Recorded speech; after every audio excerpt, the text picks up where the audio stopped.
Okay, what is up, everybody? I'm here with another AIM community legend, CartoonFPS, another excellent aiming coach, someone that has many records himself and has really achieved a lot and is doing active coaching with pro players as well. Much like Minnie and Matty, Cartoon is an absolute authority. So, and you guys have been enjoying very much. I think those are my most successful podcasts so far. So, Cartoon, thanks for joining me. I'm super happy to have you on. We might cover some similar ground, but I think some of these points do need to be, beat into people because there are a lot of things people don't understand. So thank you so much for taking the time out of your day to chat with me.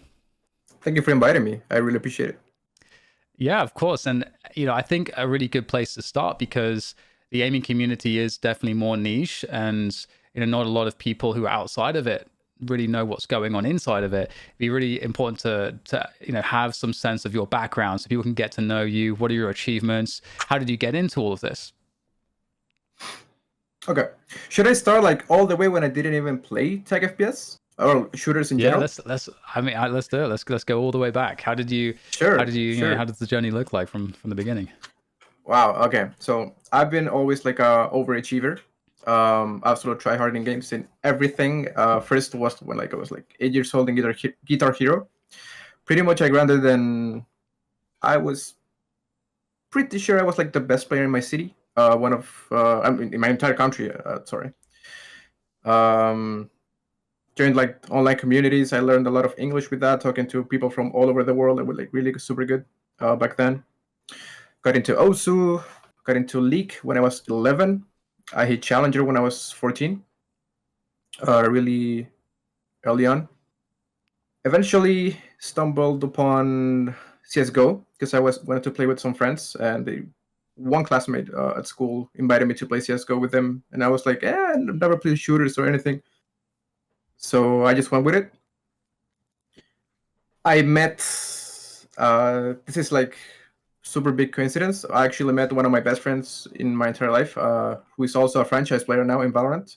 I met Mazzino in a Oh, competitive cool. game, in a matchmaking game, and we learned how to play together. He was better than me. He has been playing shooters since like he was 4 years old. Got global elites and stopped playing around 2018 when Fortnite came out. That was my first true professional experience in Fortnite. I played for a couple local organizations. I was the best player in Chile in Fortnite really early on, very early on, like pre-World Cup stuff, super early phases of the game. Yeah, eventually got a couple tournament earnings in that game, and I quit gaming for a bit to focus on my studies, to focus on university. I was 19 by the time. What are you studying? I was studying. So I studied two things. I switched and then eventually dropped off. Dropped out of college, university. Yeah. I Me too. studied. Yeah, it's the move. I'm kidding. I'm not encouraging that. Um, I was studying industrial engineering, which is what it's called in Chile. I don't know if it has like a more standardized name anywhere else. Engineering, and then I moved on. I was working on getting which one is the first one? Bachelor's or master's? Bachelor's, yeah. Bachelor's degree in math, and I quit around the second year as well. Um, and yeah, after that, I dropped out of uni. Around the same time, Valorant was on the come up. Project A, not Valorant, it was announced that Riot Games was gonna publish a shooter game, and I was like, shit, this is my shot at it. It's like I've been playing a lot of things.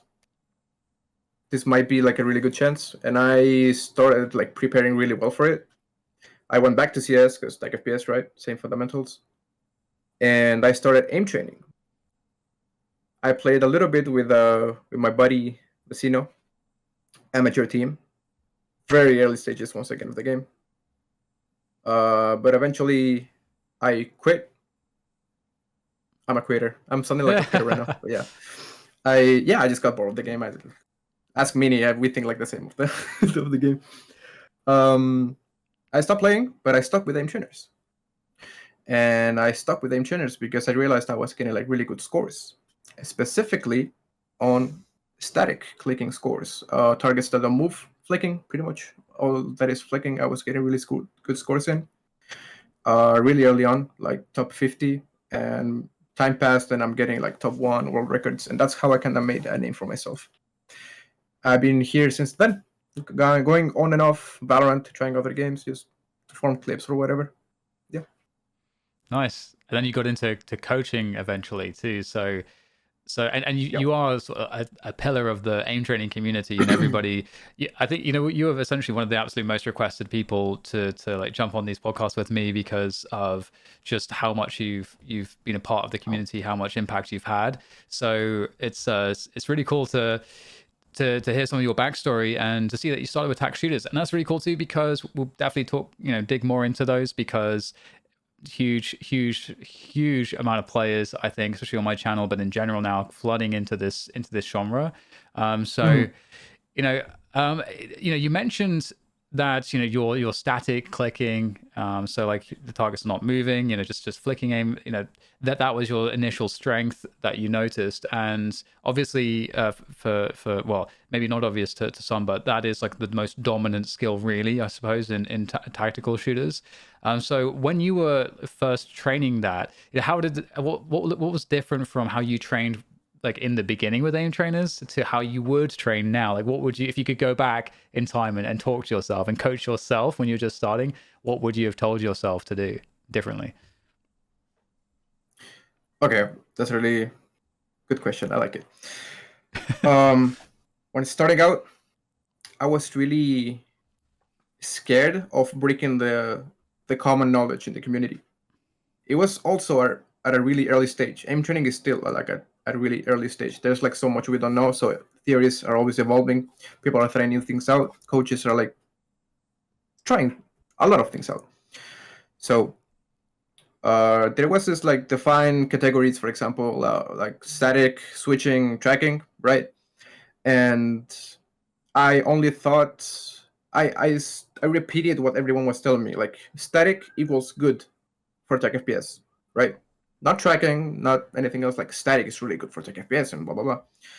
Now it's like all that knowledge I can mold it myself. Things are not as one dimensional as they might have seen or like how I viewed them like early on. I don't think you can like aim can be reduced to just categories. Like it's not like you're an RPG character and you're putting stats into, okay, I'm gonna max out static first, I'm gonna max out dynamic then, and then I'm gonna max out like smoothness tracking. No, it all connects together. It all connects together, and I really didn't understand that until like 1 year and a half, 2 years into the community. So that expanded my view a lot on possibly like what tasks, what scenarios should I play for like a specific issue, right? Because I used to think like, oh, but this is not static. It doesn't make sense. Like if I want to put it in Valorant routine, but no, it's not the case because so many things help with so many issues, and I just have like a way broader view on that topic now. So what I would have changed is play more things because I was a static one trick.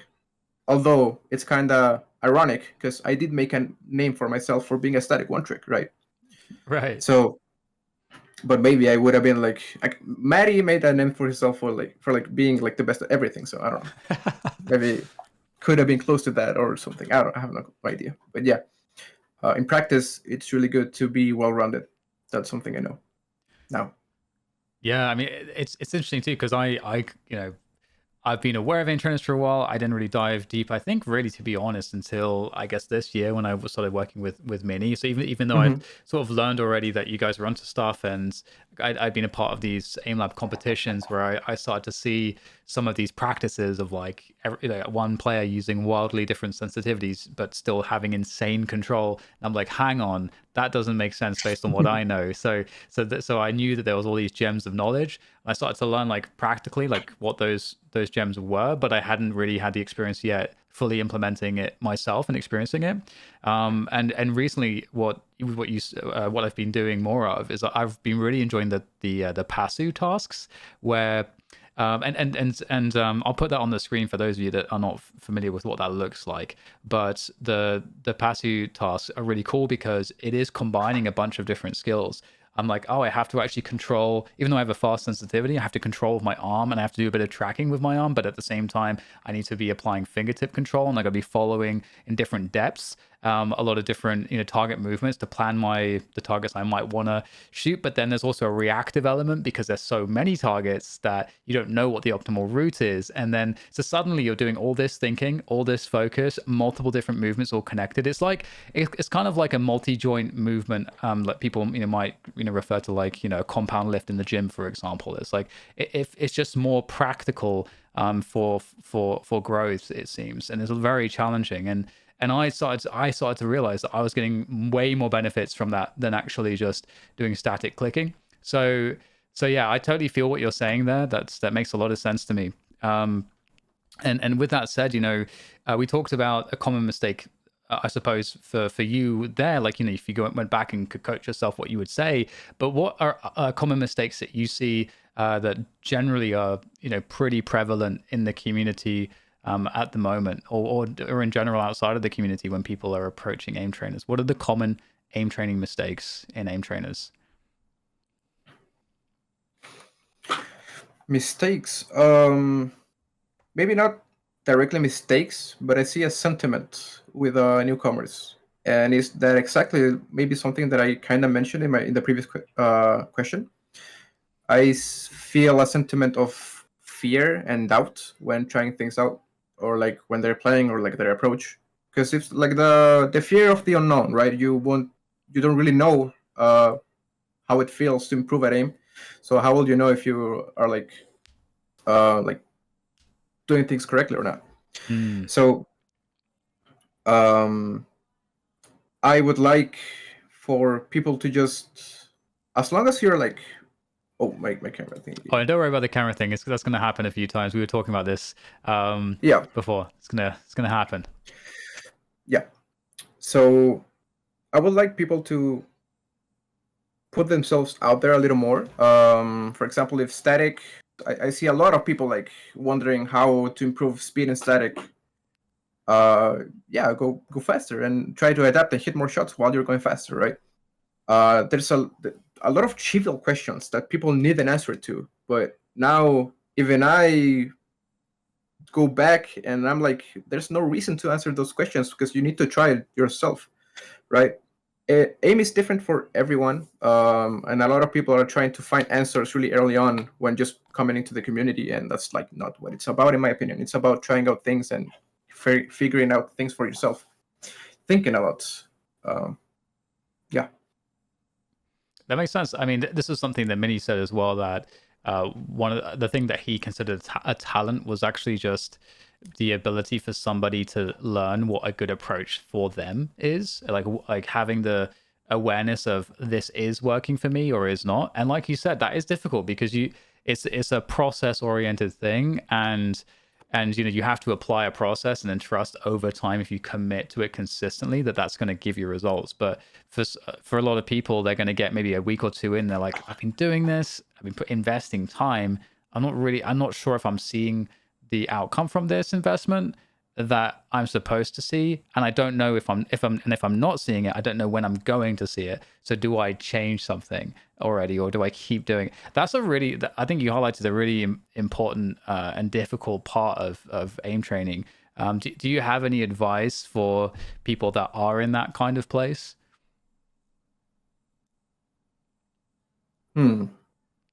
Well, first is to acknowledge that you need patience. Anxiety is a really common feeling. I want to see results quick. I want to improve quickly, and your brain tends to take actions towards that. Kind of trick yourself into believing you're improving faster, changing your sense, buying new mice, whatever. Be patient. Be patient. It all comes in time. It will come as long as you're putting your effort in. If everything feels comfortable and nothing feels wrong with the scenarios you're playing, and you're like, yeah, this is easy, I'll just keep playing, something might be wrong. Something always should feel like a little bit uncomfortable when you're playing, because that means you're adapting. Right. It's like the whole this the gym thing again. If you're in the gym, you're lifting a weight that's easy. Well, your muscle's not going to say, "Okay, Mhm. well, I need to grow or get stronger." It's going to be like, I have enough to be fine here. I don't need to make any changes." So a bit of discomfort is necessary. That makes a lot of sense. Yep. Challenge yourself.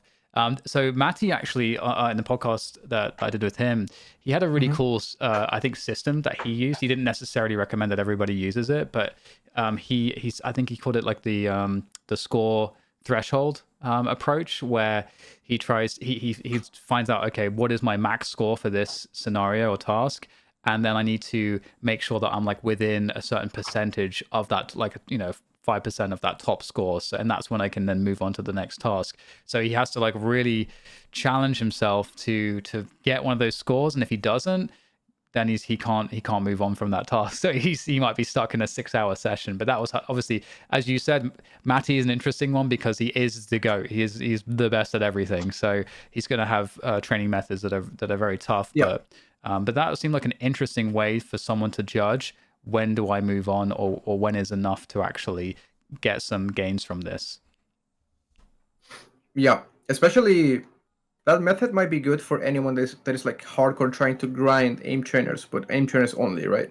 I don't think if I'm working with like a Valorant Pro or something, I don't think I'd encourage that, because that might induce like this feeling of, oh, I might get this score. I have to get this score before I move on, which is like, we don't really care about that much about aim trainers. Like, your main game is actually the main focus, right? Yeah, that makes a lot of sense. And that's we'll definitely delve into that topic. I think that's a really important one on the channel. Recently, I've noticed that there's a lot of people that they really want to improve their aim, and they are looking to invest all that time in doing so. But then it kind of has almost a negative effect when they get into the game, because they're so over focused on all this aim training that they've been doing, and they're looking for the aim to solve the problems in the game in a way that it's not really designed to do. So I think that's a really important question to ask. And in fact, because I've raised this topic already, we might as well just go into it a little bit. What is your sense of the balance between aim training and in-game training, and how you can essentially confer the aim training benefits into the game without sort of over focusing on it in game and essentially creating problems by doing that?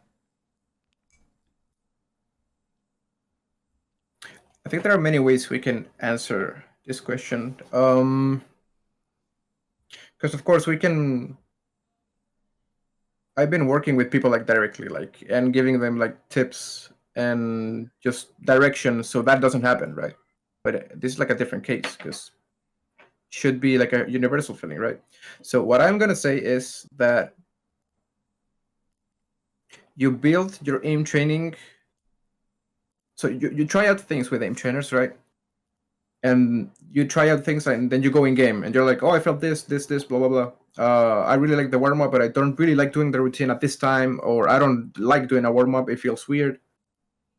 Good, like, you know that now. So work with that. Don't try to force things because someone else told you, right? It goes back to what I said about how it's a personal experience. So a really good training program should never be detrimental to your performance. Um, a lot of this has to do with this is where you kinda gotta make sure like you're doing this, you're aiming the same way you're aiming like in the game, like in aim labs, right? Because in aim labs, if you start flicking like a completely different speed and doing things you'd never do with your mouse inside the game, then of course it's gonna be like counterproductive or something. um I kind of went off a branch right there. I was talking about.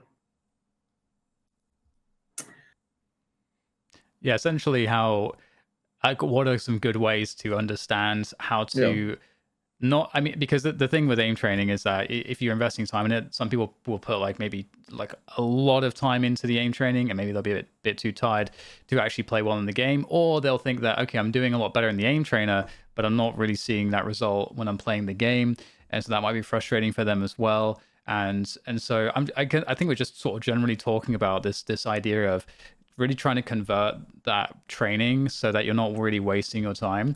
and not, because this is what throws a lot of people off with aim training, is that they go in, they're like, oh, aim trainers are useless, because I'm like, I'm not gonna, I might see benefits in the aim train, I might get better scores, but I mean, I'm not getting a better experience in the game. I feel like I'm still like losing fights that I shouldn't be losing, and this kind of thing. Yeah, whenever they say people say that aim trainers are useless, the first question that comes to mind is like, what are you playing, and for how long? Because you never know. Because you might even be playing like a super easy static scenario, and if it's like really easy, it's not gonna be that useful either, right? I think it's important to acknowledge, right, that application for aim for attack FPS, I think only like a few people in the community really know what they're talking about when it comes to like aim training for attack FPS. But you have to recognize that Valorant is a game that doesn't have much aim, right? It's a game that is based on micro adjustments, only micro adjustments. That's what I believe that should be kind of exploited within aim trainers. It's like the really tiny movements, your reading of targets like within a short distance, all the stuff. So yeah, that's kind of my general thought within like why it might not work aim trainers, right? It's not an aim heavy game. If you are talking about Overwatch or Apex, I picked up Overwatch like for the first time seriously, and I got like GM5, GM3 within my first 15 hours, just because I learned tracking of aim trainers, right? I don't think you can see like the same success in Valorant. It's a much more elaborated work. Same with Apex.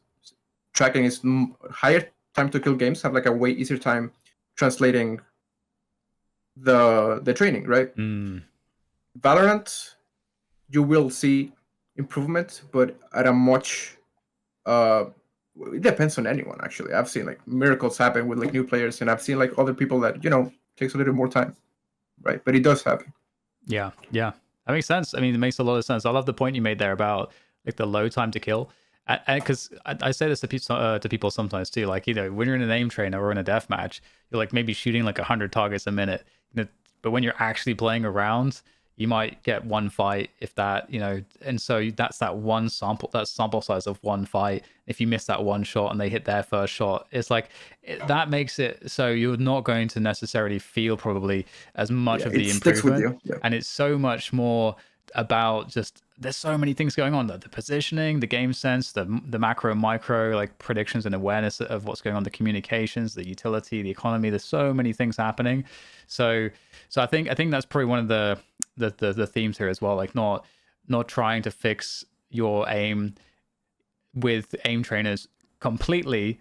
You want to actually make sure you put enough time into kind of also at the same time developing your understanding of your decision making in the game, to get really good results in like a tag shooter, like Valorant or CS, for example. That makes total sense to me. What have you noticed though? Because you mentioned you're really good friends with Mazzino. You've been coaching some pro players. What are some common areas that you're seeing that pro players need to work on, and how have you been helping them?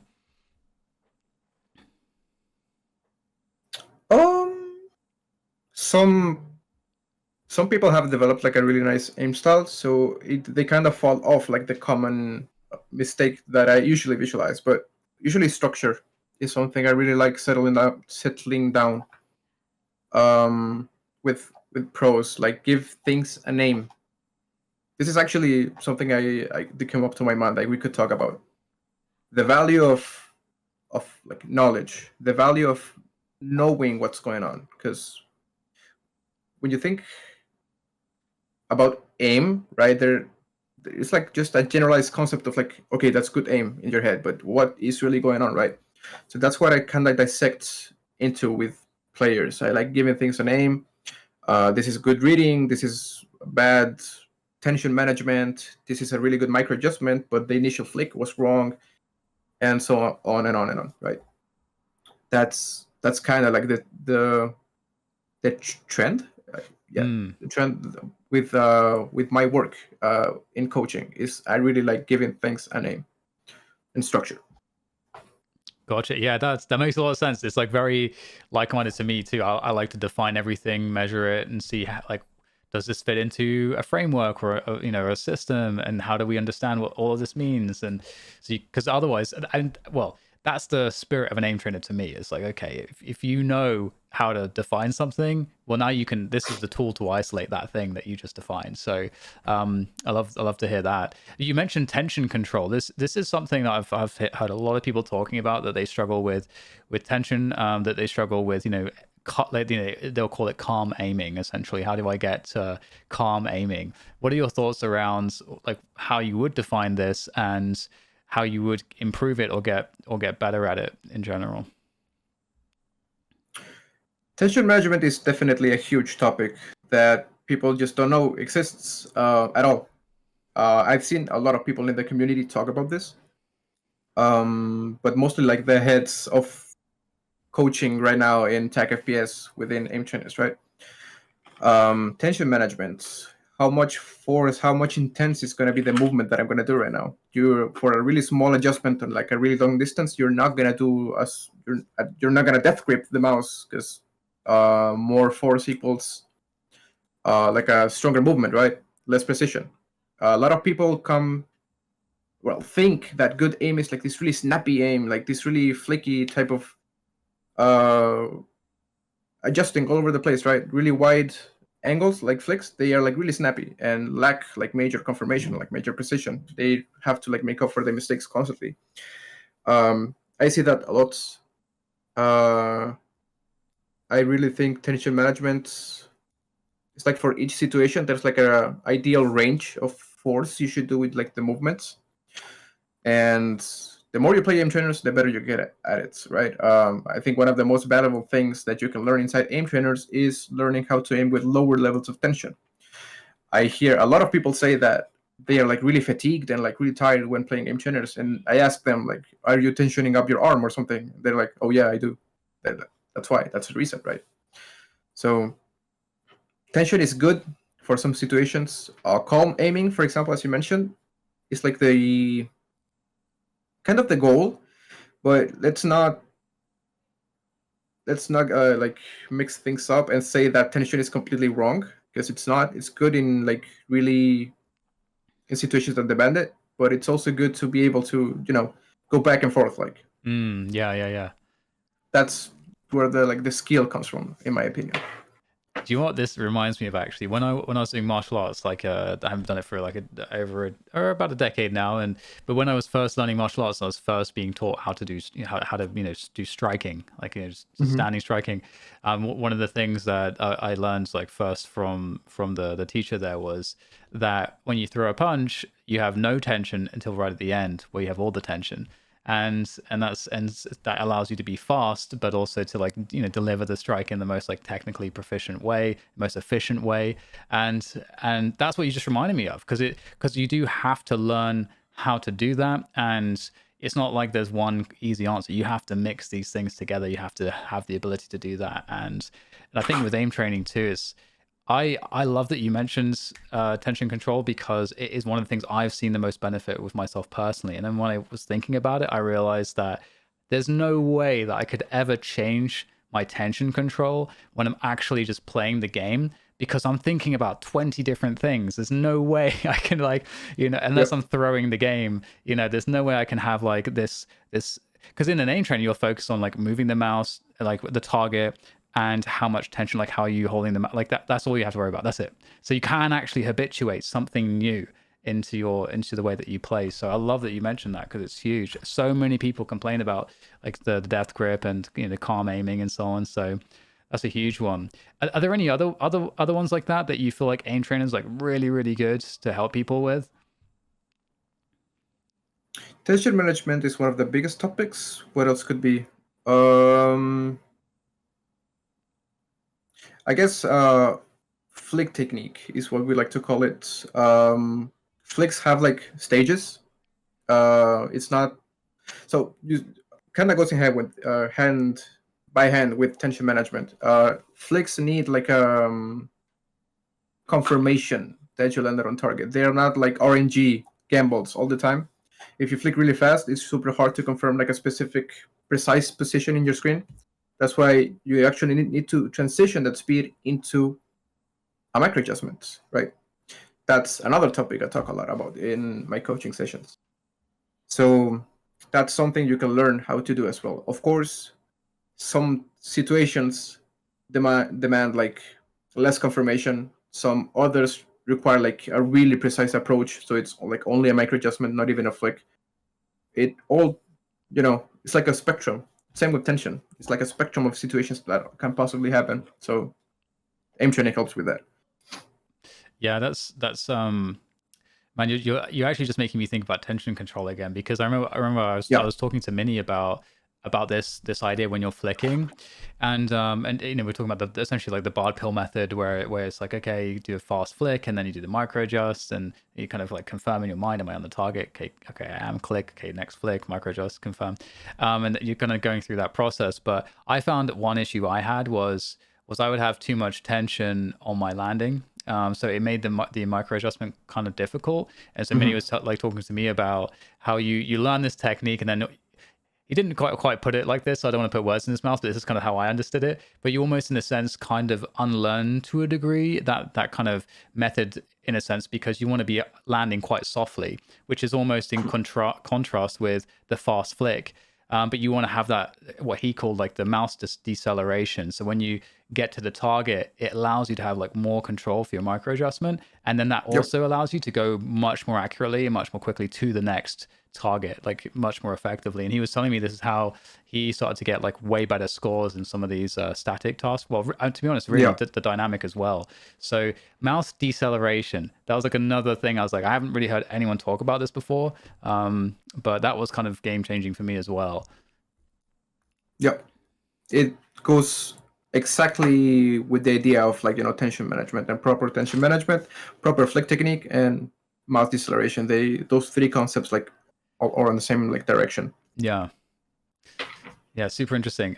When it comes to another really common thing people talk about, the setup. What are your thoughts about this? Sensitivity, mice, pads, so many different things you can change. For example, recently people were on my stream. I have a guy called Faint Motion that jumps on my stream all the time, and he was talking to me about like the dot skates, because I'm using a SkyPad at the moment. And I was like, and he was explaining how the dynamic of the friction, the static and dynamic friction on the pad changes because of the surface area of the skates. And like, this is really nerdy stuff. And I'm like, oh, I'm really into this, but I know it's not necessary. Like, I know I'm just like really going down the rabbit hole here. Even though I'm probably going to do it. So with that said, what actually matters when it comes to the setup? What are the things that people should actually care about and should not care about? It is a rabbit hole. It's an absolute rabbit hole. Just wanted to get that out of the way first, because I have a stack of 25 mouse pads in my closet, and I have a drawer with like 10 mice right here. Like, what do I have in my drawer? I have I won't go over it. I feel you. So at this point, I've seen everything. I've seen world records on every grip. I've seen grips made up by players in the community that are absolutely insane to me. I've seen insane aim with glass mouse pads. I've seen insane aim with cloth mouse pads. I think right now, like, all products are really good. I think you can do anything on any setup at this point. Just make sure like your things are of quality.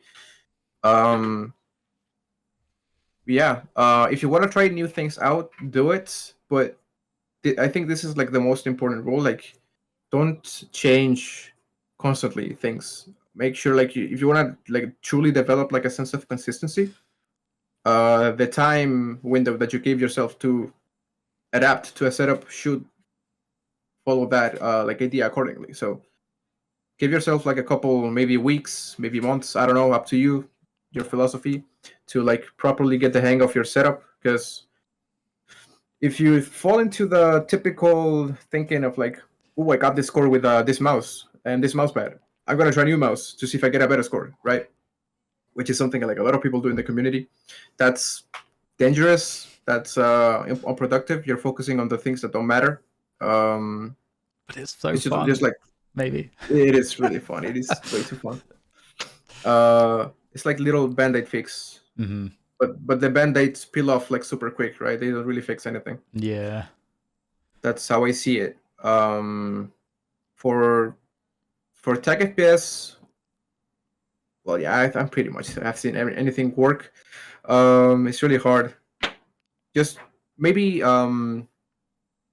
according to your hand size, pick a mouse accordingly. Don't be if you have tiny hands, don't get a massive mouse, a massive ergo mouse, for example.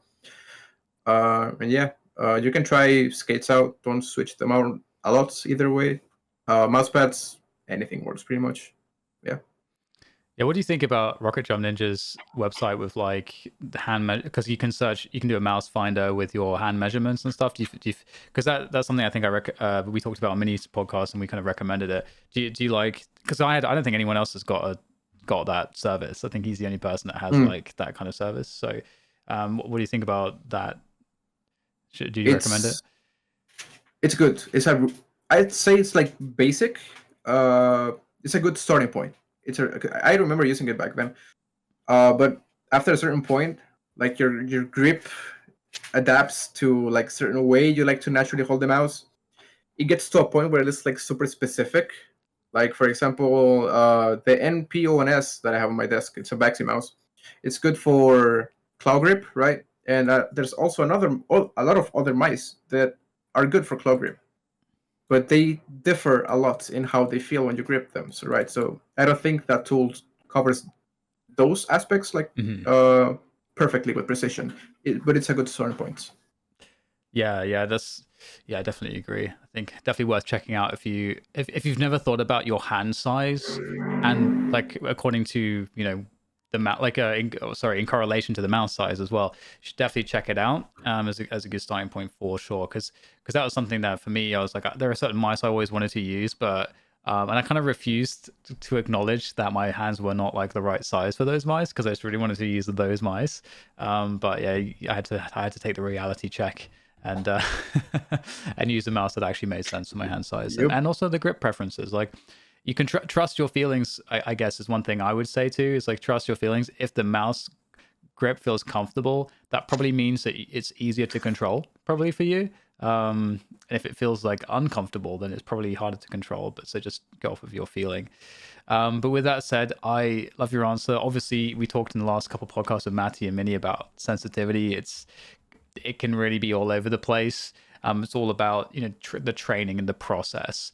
Which brings me to the next question for you, which is, what is your approach to programming training? If someone is new to it, or even if someone is somewhat experienced to it, what is your method to be like, okay, we're starting from scratch. I'm going to tell you exactly what to do to give you a process, and then you just have to then essentially just do the process. How would you create that process?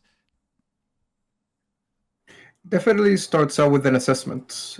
Depending on what game or what goals we have, we're gonna have different assessments. If you want to improve like overall aim, you can get away with like really generic, like standardized scenarios from like benchmarks and stuff. If we know what benchmarks are, we can go into them later. Um, if you are focusing on Valorant, right? I might have like having an assessment done with like all those skills that I mentioned previously, right? Attention management, flick technique, deceleration, all those things. So I will pick scenarios to like exaggerate those effects within your aim to see how well you do them. Depending on what I see, we're gonna focus on like the weaknesses while still not ignoring the strong points, right? But um definitely focus on like your weakest things first, so you like level them up accordingly. um yeah, we can go in depth a lot within each category. Like try to go faster in your flicks, make sure you're not dragging, all that stuff. But that's how generally I would build like training program. I have to see first like what your style is, what you lack on, what you're strong in, and build within that. Like styles are important things to notice when you're working with a player.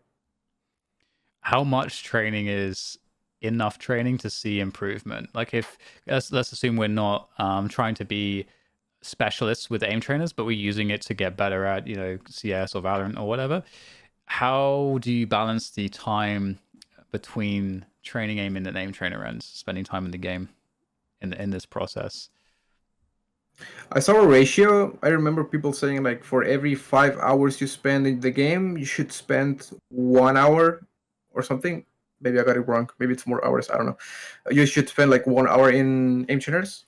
I think that might be good for specific games. For Valorant, definitely not, as it's more like double. Like if you spend like 8 hours in the game, you're probably good with like 45 minutes a day or something. It really, you can get value of all your time. It's a matter of how much time you're willing to spend in aim trainers.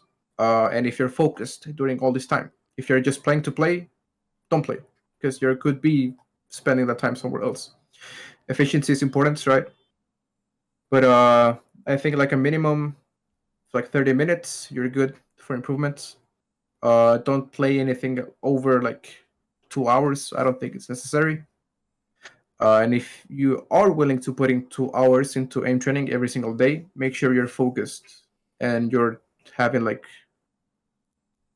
you're actually like making make it worth of your time. I don't know if that makes sense, but yeah.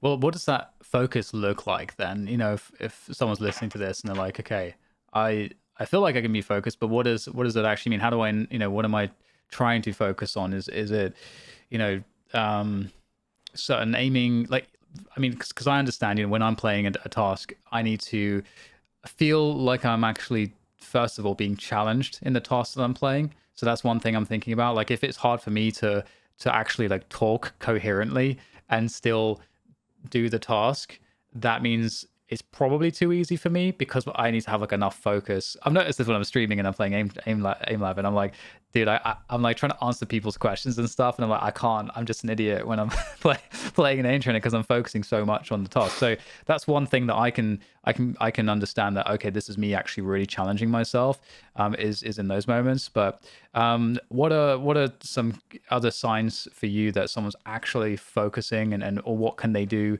in terms of the mental part of aiming to really be focused to get the most out of the training that they're doing, if it's like 30 minutes or 40 minutes a day? If you're talking with friends while you're playing, if you're paying attention to your phone, if you're like have like music way too loud, I think music is fine, but like way too loud, like it gets into your brain, those might be signals that you're probably not focusing properly. With focus, I mean like exactly what you said and what we said earlier, challenge, like identifying a challenge and working on it, actively working on it. Because if you are like, okay, I should be flicking faster, then you are working mentally towards that, right? You have like puzzle pieces and you're trying to make them fit with this like new piece you added, which is like a speed, right? So you're trying to make everything connect. You're trying new things out, new feelings. It's like a super implicit process, just like really weird to put into words. But if you need to be trying to make things connect one way or another. If you're trying to do it, that's perfect. Like you're on a good road. It's not as complex as it might sound. Just make sure you are thinking and acknowledging what you're doing right. If if you don't know what you're doing right or wrong, it could be good to ask someone watch a replay. Replays in MLabs, for example, are goaded because you can see what everyone is up to, like what they do. So maybe just take one thing from. Or also don't try to copy like directly the top players because they have like insane technique already and they have pushed it like way too far. But like maybe the top 10, maybe top 15. I remember I was terrible at Pasu. Actually, you talked about Pasu earlier. I was terrible at that, and I watched a player play it, but it's not Matty because Matty's like the best. And I was like, no, there's no way I can copy Matty. I watched a player named Dan. Shout out to Dan. And I learned Pasu just by looking at his crosshair, like what he was doing. Like instead of like flicking really harsh, he took like the approach like way smoother, and, like really calculating the way that the trajectory of the targets. Like I understood that there was like a bigger priority to reading targets instead of like speed all over the place. So that's a good guidance point. Watching bots is from other players is like super good in case you ever feel lost, if you ever need that knowledge to understand like what you need to work on, to focus on. Yeah, it makes a lot of sense. It's so funny you said that with Passy, because that's exactly like the change I had to make, and then that's when my mind kind of exploded, because I'm like, oh, this is kind of cool, because what I'm doing is actually I have to bring my arm in, and I wasn't really needing to bring my arm in the way I was doing it before, and so then I was like, oh wow, now I'm like getting this multiple kind of skills kind of connecting all together. It's really cool. But that is, I think, a good way to think about it too, because with the aim trainers, we talked about like the barred pill method, or but like deceleration and intention and all these different things. Like there are all these like things that when you're playing these tasks you can focus on. Like I think one of the things I learned, one of these tidbits of like a thing to focus on was with switching tasks, where switching tasks is like, it's a little bit of tracking and on these dynamic targets, because they're moving and you're going between these two targets. And maybe I'll throw a video up in the background so you can see that too if you're not familiar with it. But I have some advice that if you focus on the next target, as soon as you start tracking the current target that you're on, you're already like focusing on the next target. That'll help your speed quite a lot. And that increased my speed a lot when I was doing those switching tasks, and I became a lot better, more competent at them. But if I hadn't had that kind of mental focus, that extra tip, I wouldn't have probably worked that out for a while. And so you're always focusing on like something with mouse control in all of these tasks. I think that's a really good point you mentioned, that if you're just playing the task and you're not actually really thinking about anything or focusing on doing specific things or refining specific techniques, you're probably not going to get a lot out of the aim training. So I think that was a really good point that you made with that. Do you think, unless you have anything else to add to that? Well, you mentioned board pill, which is an example of like focus and having higher accuracy, right? Yeah. That you can also have a focus on taking more shots. For example, like the opposite of board pill, which is like, okay, if you're hovering like 100% accuracy every single time in static scenarios, that's probably not ideal for improvement because you're playing too comfortable, right? Back to the idea of having a challenge. So your focus instead is to have more hits while maintaining a similar accuracy, right? Something like that. It makes sense. Yeah, you're working towards something. Like you're working towards something to challenge yourself. Yep. So like some key like overlaying concepts, and again it goes back to what you were saying at the beginning. It's like everyone's aim is kind of individualized. We all want to think that there's a magic pill, a magic mouse that you can pick up, that your favorite pro player uses who has really sick aim. You can take his sensitivity and you can copy his grip, and that all these things will solve all of your problems. But in reality, everyone's aiming journey is unique, and it makes sense because we are, our brains are really complex. We're all unique, so in our physiology and like everything, so it kind of makes sense. But with that said, we're talking about the process with aim trainers, and I'd love to hear your take too with regards to what the process can be when you're actually training aim inside the game, whether it is Valorant that doesn't really have that many options for aim training versus CS, which does. Are you a fan of mixing aim training between aim trainers as well as the stuff you can do in game? What are your thoughts about what good practices are with this? I wish we had better tools in game in Valorant. I wish, because you can improve definitely, but there's nothing in the games that tells you that you're improving.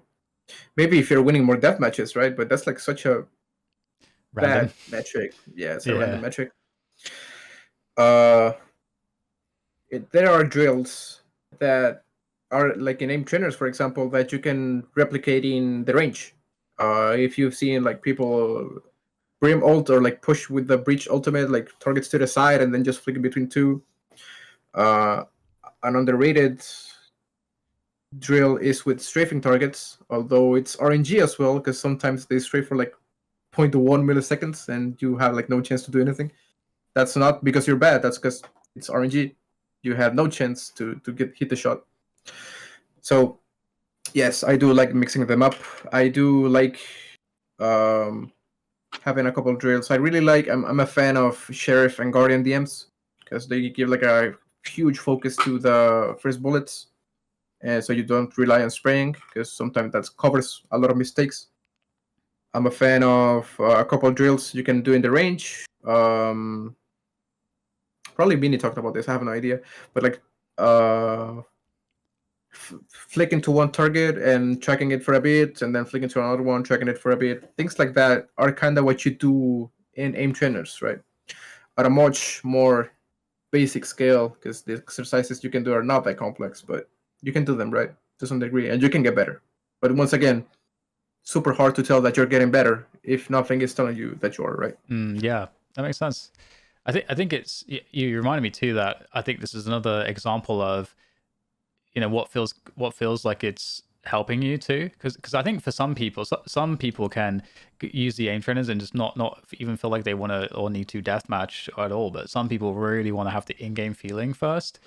So I think it's another one of those, there's no perfect answer. It's whatever you can find to be the most useful and to feel the best for your training and challenging yourself.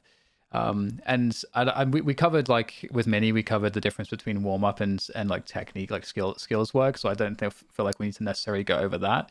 But one thing that I've noticed with aim trainers too is there is like this mental game that's happening. It's kind of similar. I mean, it is similar to the mental game when you're actually playing in CS or Valorant, but it's just a little bit different. Like, for example, you're hitting really well for 30-40 seconds and you become aware. It's like, oh, I got a really sick score right now. And then because you become aware of it, you break your focus and then you start doing worse. And then you're like, oh no, I'm doing worse. I'm ruining my score. And then you have to like refocus.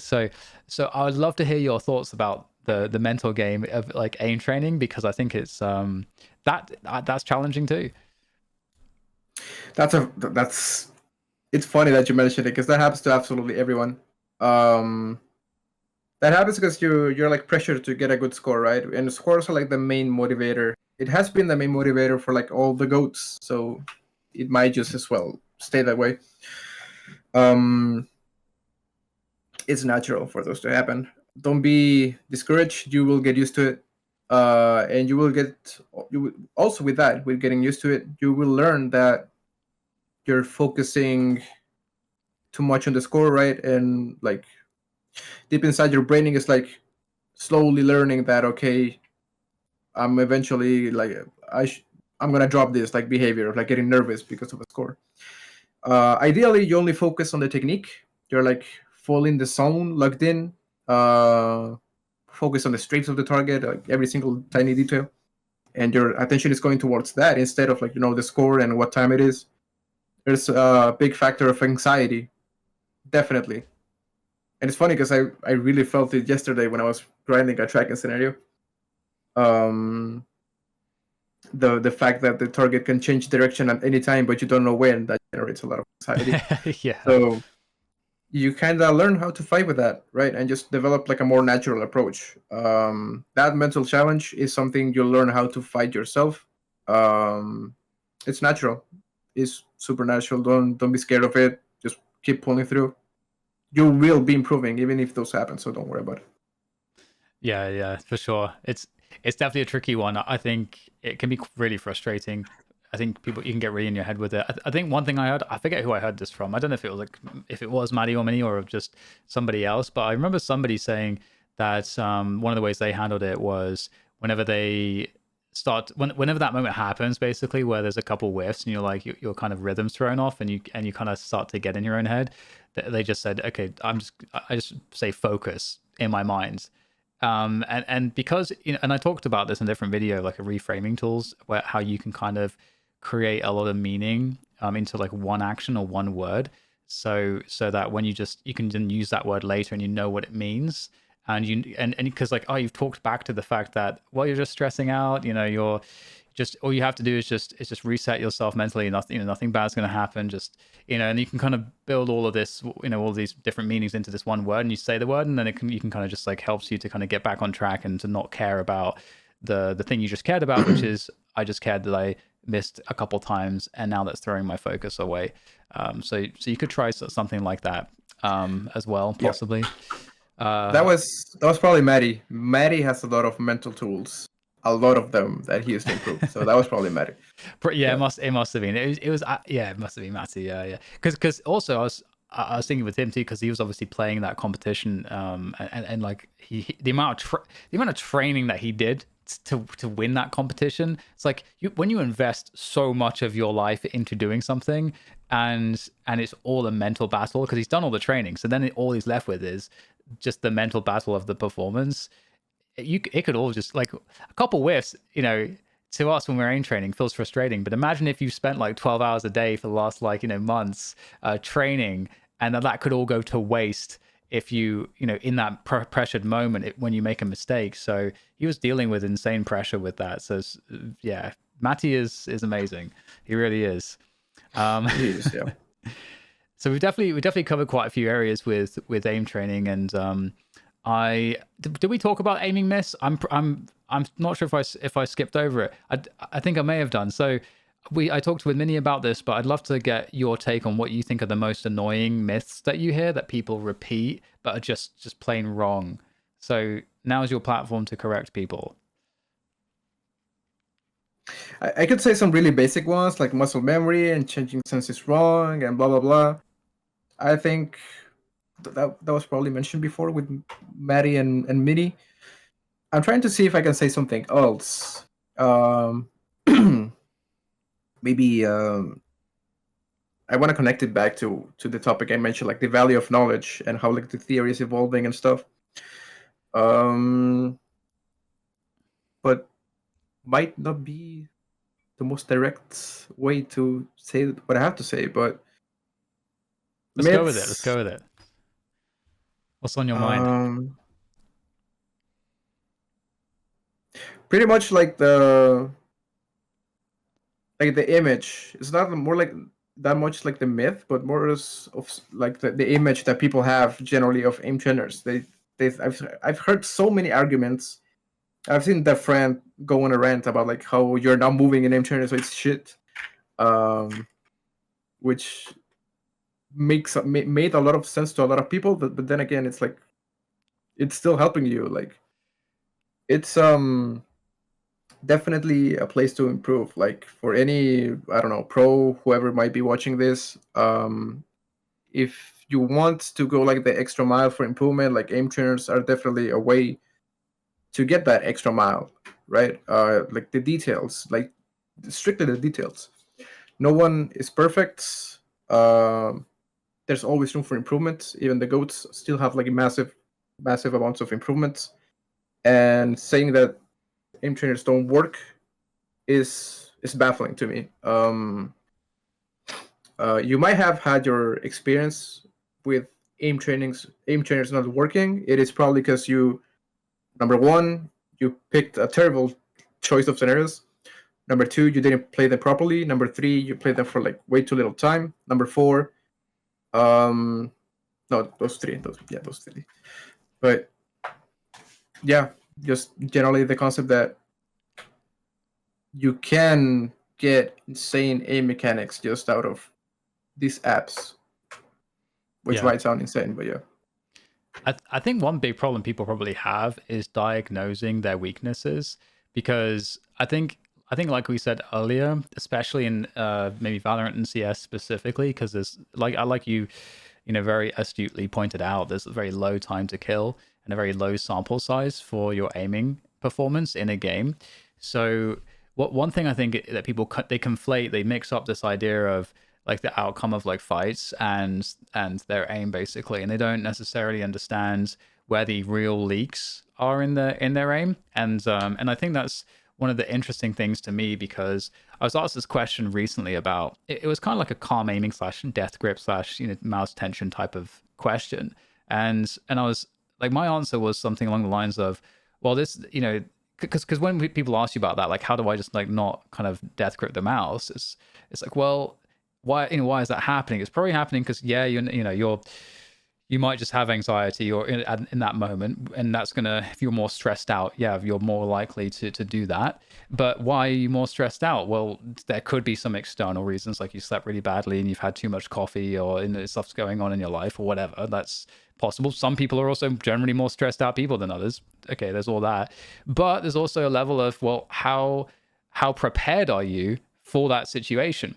So if you didn't predict something and it surprised you, then you're going to not necessarily be prepared to deal with it, which in that moment when you have to deal with something, you have no preparation to deal with it. That's very stressful, and that's going to affect your aim probably. And then the other thing is, do you have the control? Because I found this in aim trainers, I see this when I'm doing aim training. I'm like, when I have the control that because I've done the practice, then I don't. My mouse is like a lot more stable when I'm going between the targets. And if I look at like maybe a couple weeks before in the same task, because I'm building that control, my mouse is like way less stable. And it's like all over the place. And because it's all over the place, I'm like trying to grip it harder, and there's this tension because I'm like, I can't really control it. And so like, okay, well, these are probably the reasons why. So if you can kind of figure that out, then you can then be like, oh, okay, this is what I have to do in the aim trainer. But for a lot of people, they might look at that situation and just diagnose themselves in the way that's not correct, and then they won't know how to spend their time properly. So I think that's a huge problem. I agree that oversimplifying your problems, or like, oh, this okay. So this is like my pet peeve. Nice. People that don't know what they're talking about give answers, and people believe them because for X reason, right? But I've seen some answers to X problem, and it's like the most basic things, and I can come up with 5 more things on the spot that could be possibly what's going on, right? And but I didn't give the reply. The other person did. The other random did it, right? Right. And that's like a lot of misinformation. That's my biggest thing. People talking. I hope this doesn't sound mean or anything, but like toxic. But some people are giving advice as if they were like the absolute truth. Well, it probably isn't. Even I am willing to acknowledge that a lot of things I say are up to debate, right? Yeah. And these other people are like, no, this is true. Like, this is right. Like, I'm correct, you're not. And that just baffles me. That I cannot understand. Like, how did you come up with like such important answers like so early into the theory? Like, Yeah.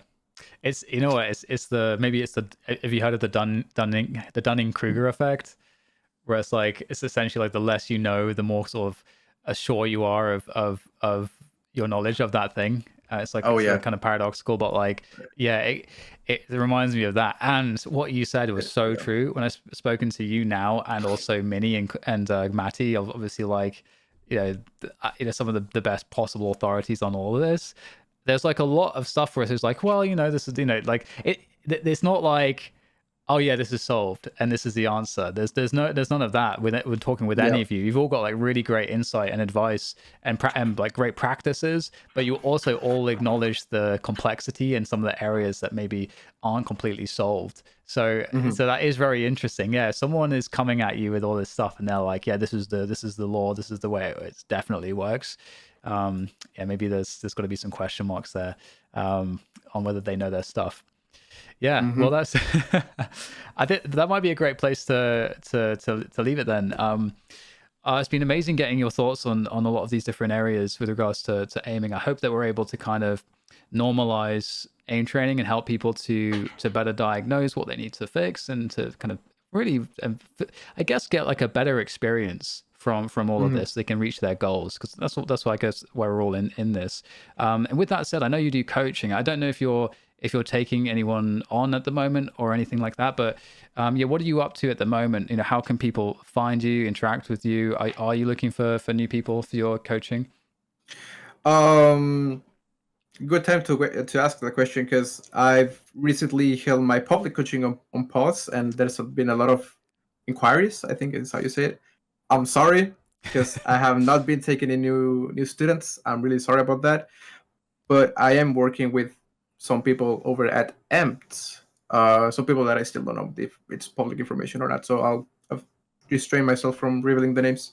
But I'm doing EMPT. I'm working with a couple tier 2, tier 1 pros, and yeah, I think that will be my main focus for a bit. Maybe my public coaching stays on pause, maybe doesn't. I don't know. I'm not really one to be really good with plans. Uh, I'll say anything, any news on my social media, I guess. Yeah. Got it. So I have your Twitter up on the screen so people can find you there. Are there any other places where you hang out? You hang out? Do you stream? Are you making any content that people can engage with? I'll be looking to start posting content about a couple of my students at EMT, and generally like any educational aiming content that I want to post, similar to Mini, to what he has been doing lately. Yeah, just the things that you really want to hear, and things that work and that come from experience, right? I'm gonna start posting content around that, so be on the lookout on my YouTube channel. Yeah.